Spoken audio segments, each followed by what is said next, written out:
Maintenant, je vais parler de deux sujets, un court et un long. J'ai vu qu'il y en a qui s'excitent sur la 5e ligne du tramway, qui font des réunions et qui essaient de réécrire le match et l'histoire.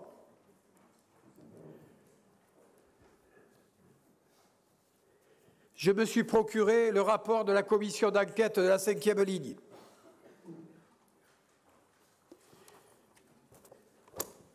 Et je vais vous lire les recommandations des commissaires enquêteurs. D'abord, je vais vous les projeter et ensuite, je vais vous les tous distribuer. Un à chacun. Comment il l'a pas? Vous l'avez pas? Ah non, mais c'est Stéphanie qui va le monter. Pendant que vous le montez, Stéphanie, je vais les lire à haute voix, intelligible voix. Recommandation numéro 1. Commencer les travaux par le bouclage de la ligne 4 en vue d'améliorer sa rentabilité, de favoriser les interconnexions du réseau et de desservir le cœur de la ville en priorité. Écoutez la musique. Symphonie numéro 2. Recommandation numéro 2. Compte tenu du montant élevé de l'opération et de la conjoncture économique actuelle, la Commission recommande un étalement des investissements sans remettre en cause l'objet final du projet. Dans cette optique, elle propose de différer l'exécution des travaux pour les 3 tronçons, la verrue de Genevoux, Paul Fajon-les-Bouisses et Girac-Lapier. Recommandation numéro 3. Montpellier est une ville universitaire reconnue. Le quartier La Gaillarde Supagro Hydra n'est pas desservi par le projet de ligne 5. Ah, mais vous l'avez là. Merci Stéphanie. La Commission recommande à la communauté d'agglomération de Montpellier de ne pas rejeter définitivement cette proposition.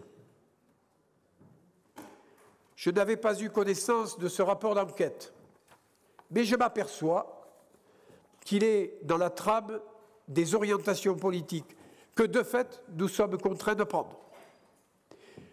J'y rajouterai un certain nombre de modifications qui sont liées au trajet interne à la ville, et notamment celle de la préservation du parc Montcalm, qui passera de 15 hectares à plus de 20 hectares. Voilà. Je n'enlève et je ne retire rien à ce que j'ai dit préalablement, parce que les territoires qui étaient desservis par le projet de ligne 5, nous devrons les desservir d'une façon ou d'une autre. Ça n'enlève rien à ce qu'on a dit ici. C'est simplement pour vous montrer que les décisions que nous avons prises, eh bien, elles sont frappées du coin du bon sens. Dernier point.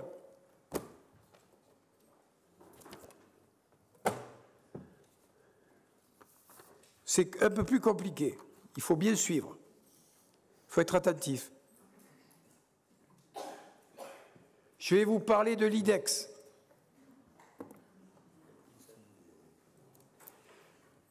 Si vous voulez, Stéphanie, distribuer le rapport d'enquête et les conclusions, les recommandations pour la ligne 5.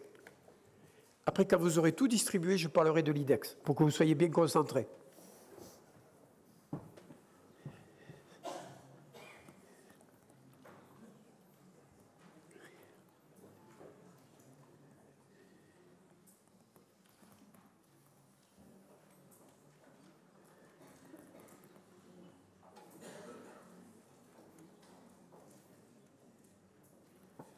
En introduction, je vais vous rappeler une phrase qu'aimait à prononcer Georges Frêche. Il disait « Les affaires universitaires sont trop importantes et fondamentales pour qu'on les confie seulement à des universitaires. » Je partage ce point de vue.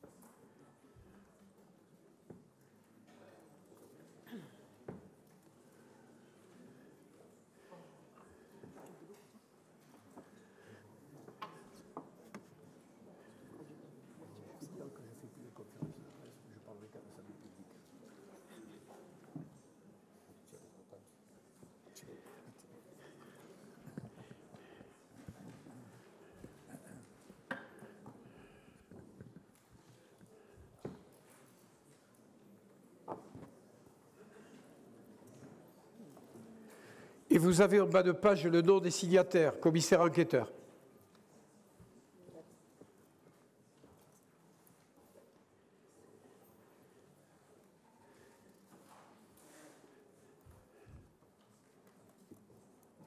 Bien.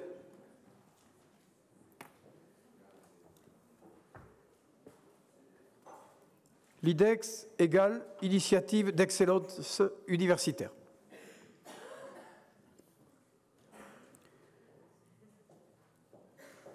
Il ne vous a pas échappé que l'Université de Montpellier, que l'IDEX Montpellier a été refusé pour la 3e fois. Pas 2,